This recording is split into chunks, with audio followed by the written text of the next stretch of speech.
What if the biggest decision in Pittsburgh isn't being made in public? Because right now, the future of the Steelers' quarterback room hinges on a conversation that may not have happened yet.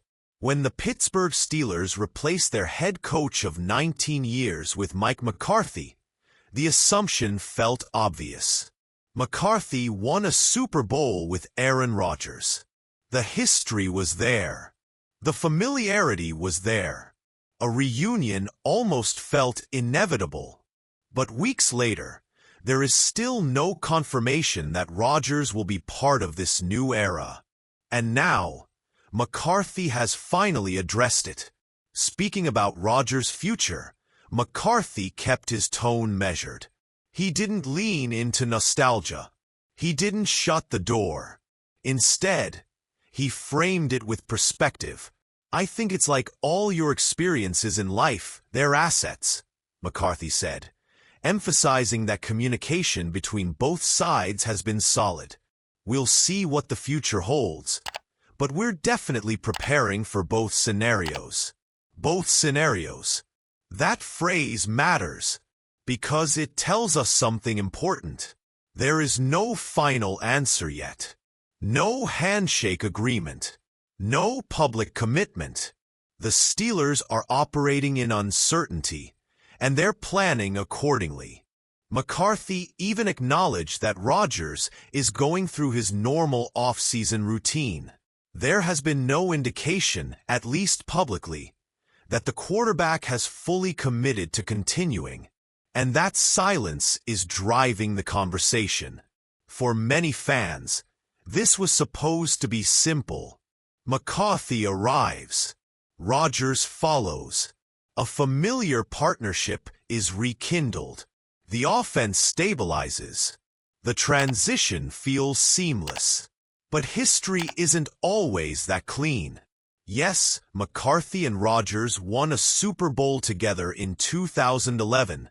That connection will always be part of their shared legacy. But their relationship did not end on ideal terms. A few years after that championship run, the partnership deteriorated. McCarthy exited in 2018. So while the professional respect may still exist, the idea of a reunion is layered.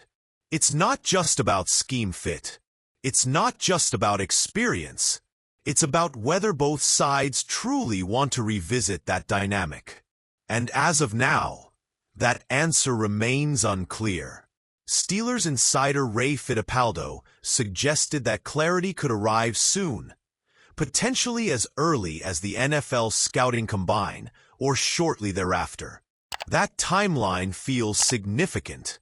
The combine often becomes a pivot point for roster strategy. Front offices gather information. Agents talk. Decisions accelerate. But even with that possibility on the horizon, not everyone is convinced Rodgers is coming back. CBS Sports insider Aditi Kinkhabwala shared a different perspective. After speaking with people who have been around Rodgers, she indicated that many believe the chance of him returning to play is minuscule. That word stands out. Minuscule. If that sentiment proves accurate, the Steelers are preparing for a very different future than many initially envisioned. And here's where McCarthy's comments become even more important. He isn't just waiting, he's building. Rodgers' 2025 season was uneven, but it was far from ineffective. The 20-year veteran threw for 3,322 yards, 24 touchdowns, and just 7 interceptions.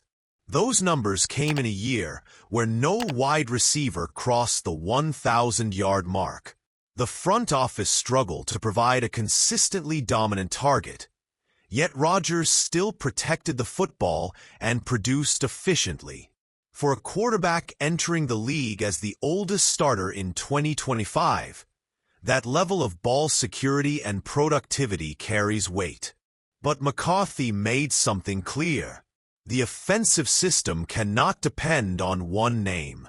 When you put together a playbook, The part about building an offensive system to make the quarterback successful, that'll never change, McCarthy explained.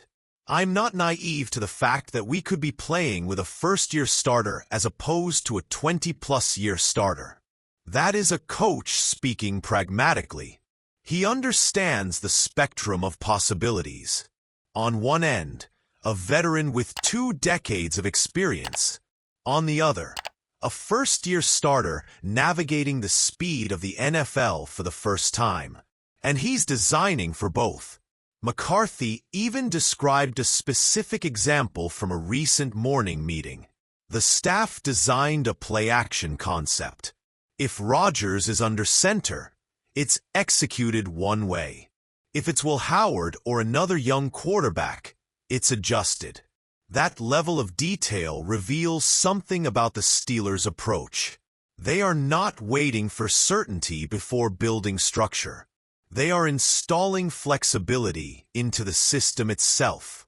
And that matters more than it may initially seem.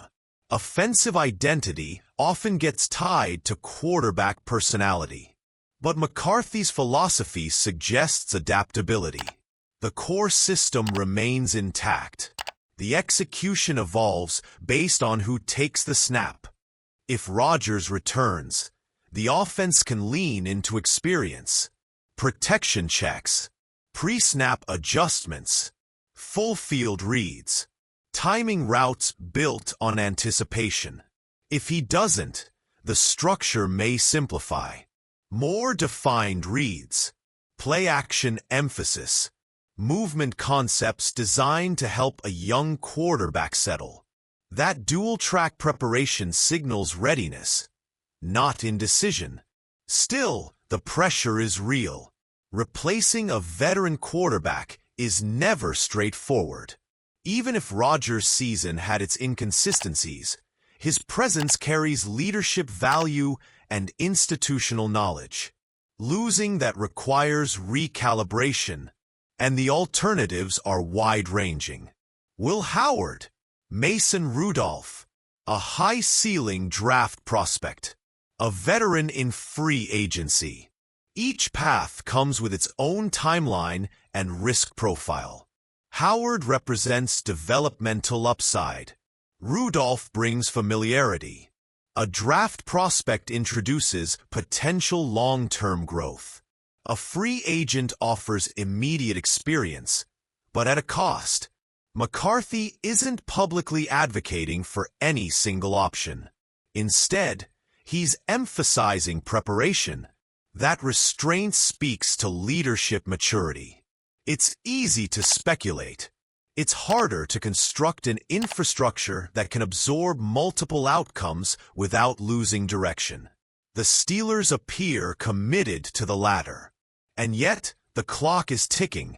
The NFL combine looms as a possible turning point.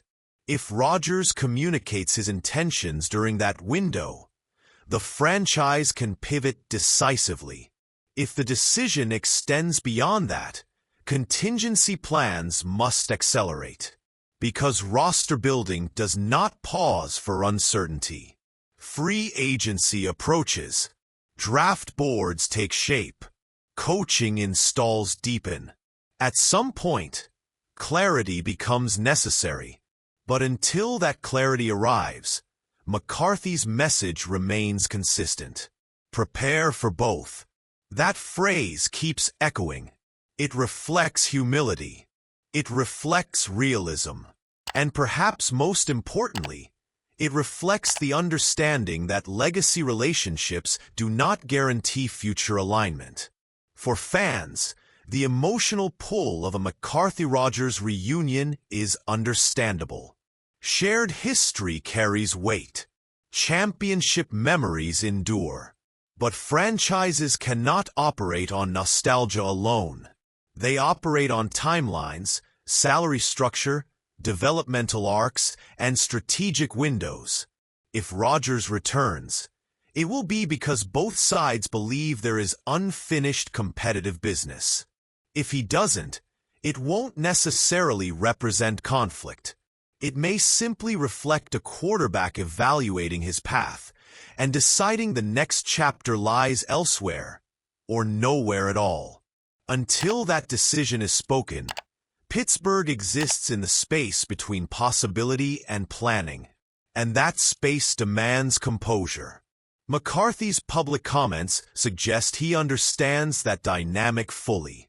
He is not chasing headlines. He is not forcing urgency. He is building adaptability. In many ways, this moment reveals more about the coach than the quarterback. Because leadership during uncertainty defines tone. The Steelers have two potential futures sitting side by side. One includes a 20-year veteran who has thrown 24 touchdowns in his most recent season despite roster inconsistencies. The other includes a developmental path that may require patience, but could reshape the franchise long-term. Neither option is inherently reckless. Neither option is automatically safe. Both require strategic clarity, and that clarity is coming soon. Perhaps during the combine, perhaps shortly after. But until then, Pittsburgh's new era is being built in quiet preparation rooms, where playbooks are drawn with two possibilities in mind. One page reads Aaron, the other does not, and somewhere between those pages lies the direction of the franchise. So here's the question that ultimately defines this entire situation. If you're building the Steelers for the next 3 seasons, do you prioritize the stability of a proven veteran like Rodgers? Or do you embrace the uncertainty of a younger quarterback and commit to long-term growth? Let me know how you see it, because whichever path Pittsburgh chooses, the decision won't just shape next season. It will shape the identity of the Mike McCarthy era. And that identity is being drafted right now, quietly, carefully, with 2 futures on the table.